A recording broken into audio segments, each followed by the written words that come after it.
Right now, it's Master Mix time. It's 40 years this November since Nik Kershaw released his debut single, I Won't Let the Sun Go Down on Me, and though it wouldn't become a hit until re-release in '84, it marked the beginning of his brilliant pop journey. Within months, he would become one of the most beloved synth-pop stars of the era, thanks to a whole string of irresistible hits. This autumn, Nik's marking the landmark anniversary by going on tour. The No Glitz, Just Hits and Other Bits, all with a Z naturally, tour kicks off in Leeds on September the 27th, taking in Gateshead, Glasgow, Birmingham, Manchester, London, Brighton and more. Speaking of the hits with a Z, he gave us 8 top 40 hits, 5 of which went top 10, and 2 huge albums, Human Racing and The Riddle, in the space of just 2 years. And can I just mention the hugely underrated Radio Musicola too? And let's not forget his huge 1990 number 1 as writer of Chesney Hawkes' The One and Only. I'll be chatting to Nik straight after, but first, let's celebrate the small yet perfectly formed Nik Kershaw with a selection of his huge and perfectly formed hits on the Nik Kershaw Master Mix. It's coming up next.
Is what you call a master mix. Human Racing, Wouldn't It Be Good? The Riddle, Radio Musicola, I Won't Let the Sun Go Down on Me, One Step Ahead, Don Quixote, Wide Boy, When a Heart Beats, Drum Talk, Dancing Girls.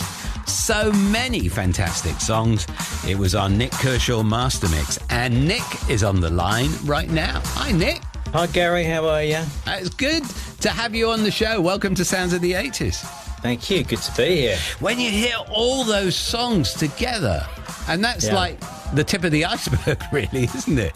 Yeah, it's nice that you've got a bit of a selection to choose from, yeah. Yeah, so it's 40 years since the release, or coming up to 40 years, since the release of I Won't Let the Sun Go Down on Me, which on first release, it stalled at 47. As a new pop star, were you worried about whether you would make it, or did you feel it was only a matter of time? No, that was kind of, I was led to believe that was all part of the plan, really, Gary, and they might have been fooling me, but in those days, record companies invested time, energy and money and resources on new acts, and they built the acts. So the first single was released basically just to get my name around, really, and I went up and down the country and say, hello, I'm Nik, play my record and all that kind of stuff. And that kind of did the job. I think everybody was quite happy with number 47 or 46, whatever it was. When you were going up and down the country, where were you performing? It wasn't even performing. It was like, going shaking hands, going to record stores, going to radio stations, just getting my name about. And then you made the top 5 with your next release, Wouldn't It Be Good? Which, of course, I put down to the fact that you made me an amazing jingle that I played loads on Radio 1. Haven't still got it, have you? No, and you know what? It's the biggest shame. I wasn't planning to go back into radio, so I threw all my old jingles away. And you haven't still got a copy, have you? No, but it's, you know where it is? It's probably in a vault, in Universal's vault, buried in a mountain in Pennsylvania. Can you go find it for me? or maybe we can record another one, but just saying Radio 2 instead of Radio 1. We could do that. We could do that. But your life changed then, didn't it, on the back of that song? Yeah, totally. It was like a matter of weeks, really. One day I couldn't get arrested, and a couple of weeks later I couldn't go out in public without a bodyguard or a disguise. How was your first Top of the Pops performance? Do you remember it? Yeah, I think I do. I didn't really know what I was doing then, because and the record company didn't really know how to present me as such. So being a guitar player, of course, I go on Top of the Pops with no guitar and a keyboard. Because that's what you do, isn't it? Yeah. I mean, I have seen that, and I look back on it, and I think I just don't know what to do with myself. I don't know what to do with my hands. I don't know, I'm not the greatest mover in the world. Then it was just all looks a bit strange. But yeah, I remembered it being quite amazing, and seeing the Top of the Pop studio, and wow, this is small, and Yeah. Were you nervous? I must have been, yeah. But it wasn't live then. Back in those days, it was recorded on a Tuesday and put out on the Thursday, something like that, I think. I remember so it well. wasn't so much, but you got to have another go if you didn't get it right. Sometimes, if they were in a good mood. Sometimes. 84 and 85, they really were whirlwind years for you. What are your memories of that period? I mean, I was living my dream, Gary, wasn't I? It was amazing. It was all the things I'd hoped it was going to be, and more, but also incredibly stressful and tiring and exhausting. All those things bundled into one. It's difficult to explain it. It is literally like being on a runaway train, because you can't. It's got a momentum of its own, so you can't get off, even if you wanted to. I mean, most of the time I didn't, but occasionally it would be nice to have a tea break or something, because it was mad. And of course, you were a massive heartthrob back then. Not saying that you're not now.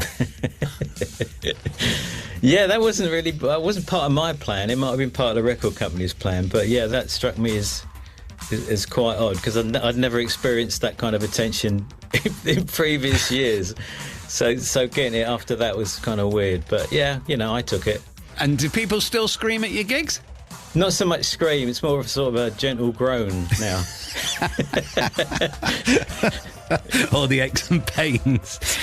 Yeah. Because you're off on tour in the autumn to mark your 40-year anniversary. This tour's just to get out there, really. I haven't done shows in front of my own crowd since 2012. I've done loads of festivals and I've done tours of other countries, but I haven't done my own little club shows. Why? I don't know. It just never kind of worked out. I can't give you a logical or satisfactory explanation, Gary. I really don't know why I haven't done it, but the planets hadn't aligned, but they have this year, so I'm really looking forward to it. Your latest digital release, Songs from the Shelf Part 2, covers the years 1989 to 1998. I can't believe you have so many songs on the shelf. Yeah, there's a few more where that came from as well. But, that's what happens. I mean, I spent a huge amount of time during the 90s just writing for other people and writing for various projects that never quite happened, or that, the A&R man left the building and shelved the project. So all the songs that I've written for it went on the shelf. And there were quite a few examples of that. So of all those 9 years, I reckon I've probably about 80% of everything, all the work I did, never got heard. So that's part of the reason I stopped doing it. Well, what a brilliant idea, and at least eventually those songs are getting heard. Yes, indeed. Although I do have to get down and write a new album, really. I have to get stuck into that next. Ooh, when can we expect that? Well, steady on there, Gary. Hang on, mate. The last one took me 8 years, so but I need to make a start. I really do. So hopefully this one won't take so long, and the juices will start flowing. Yeah, because of course next year, as you said, you're going to have the 40th anniversary tour as well of your first two albums. Hopefully, yeah. That's the cunning plan. Can we do a little game called Riddle Me This? Oh, dear. First record you ever bought? Your Song, Elton John. Oh, beautiful track. First concert you ever went to? Oh, I think it was Rory Gallagher at the Ipswich Gaumont. It was then. He was now the Regent. Really? Rory Gallagher? Okay. Loved a bit of Rory. Yeah. Which instrument did you learn to play first? First attempt at an instrument was a violin, and that all went horribly wrong. So, but then, guitar. Then guitar. Okay. And then what? Piano after that? I never. Do you know what? I can type the piano. My computer can play the piano, but I can't. I just know I can tell you what to do, but I'm not a piano player by any stretch of the imagination. Wow, what a revelation! Yeah. Well, indeed, you heard it here. Favourite TV show or film you've watched recently? Oh, blimey, I don't know. Plebs. Okay. And favourite TV show or film from the 80s? I don't know, Dallas. Dallas is from the 80s. Okay, that's a good one. Okay, good. That'll do. All right. Never watched it, but never mind. Time now for my 80s. And we've got some great choices coming up from you. We're going to hear your first three choices now. And then I'll come back to you and you can introduce your ultimate 80s choice in just a moment. My 80s. Hi Gary, I'm Nick Kershaw and this is My 80s. My first choice is Ashes to Ashes by David Bowie. So there are many of us in this business who've never had a proper job because of this gentleman. He was a huge influence on me in my formative years. It's a bit like Doctor Who, isn't it? In respect to the fact that there have been so many different Doctors and so many different Bowies, and everybody has their own favourite. My Bowie was late 60s, early 70s, Space Oddity, Hunky Dory, Ziggy Stardust, of course. But my favourite was Aladdin Sane. I lost him a bit after that in the later 70s, this Thin White Duke period. But then in 1980 this came out, and with the references to Major Tom and the way the song was constructed and the general sound of the record, it's like an homage to his early work. I remember when I heard it, I was 14 again. Ashes to ashes, funk to funky, we know it's high, hitting an on-time. My second choice is Shout by Tears for Fears. So I reckon if you can remember where you were when you first heard a record, it must be an important record to you. I was at Radio 1 being interviewed by Peter Powell. I was promoting The Riddle, so this would have been November 84, and the first words that came out of his mouth were, "Have you heard the new single from Tears for Fears?" And I hadn't, so he played it to me. And I've never seen them live, but I can imagine what it's like with an arena full of people belting out this chorus. Mass Therapy. It's also an amazing sounding record. I think along with people like Peter Gabriel, they were showing everyone else how to use sampling technology in a musically intelligent way. The album it came from, Songs from the Big Chair, was never off my Walkman when I was touring the world in 1985.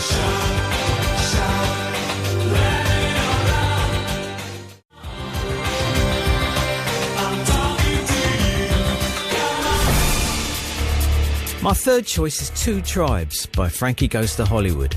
So I was recording my first album at Psalm Studios in 1983. There was a tremendous buzz about what was going on in Studio One at Psalm West and this new band called Frankie Goes to Hollywood. We were lucky enough to get a sneak preview of Relax before it came out, and I remember thinking, yep, Trevor Horn has raised the bar again. And then when we thought it couldn't get any better, Two Tribes came out. I've had the pleasure of spending a bit of time with the lovely Holly at a few festivals recently and getting to stand at the side of the stage, watching the band fire this one up and quite literally taking the roof off. Goosebumps.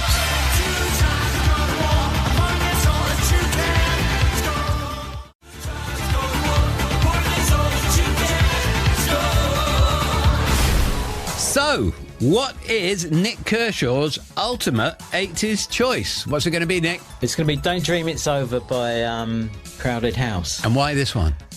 It's an 80s song. It was released in 1986, but I don't think that really... It's not defined by the 80s, if you like. It's kind of... It's just an amazing song, and it could have come up in any decade, I think. I just remember the first time I heard it and just wanting to know who it was and who it was by, and that was the first time I heard Crowded House, and anything that Neil Finn has done since, I've been after it straight away. So they played Glastonbury a couple of years ago, it wasn't long ago. And there's people there most of the people in that crowd weren't even born in 1986, and they're just singing every word with all their heart. You know, it's just amazing. It's just a completely timeless track. Well, it's a fantastic song. We're going to play it now. Thank you so much for joining us today. It's been an absolute pleasure.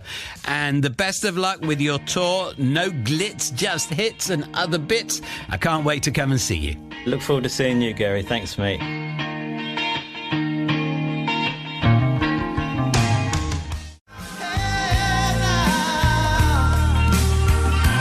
Crowded house. Don't dream it's over. Huge thanks to my guest, Nik Kershaw. Isn't he a lovely guy? Tickets for the No Glitz, Just Hits and Other Bits tour are available now. Look out for him at the summer festivals too. But it's the full gig you want, because that's the one I'm going to go to.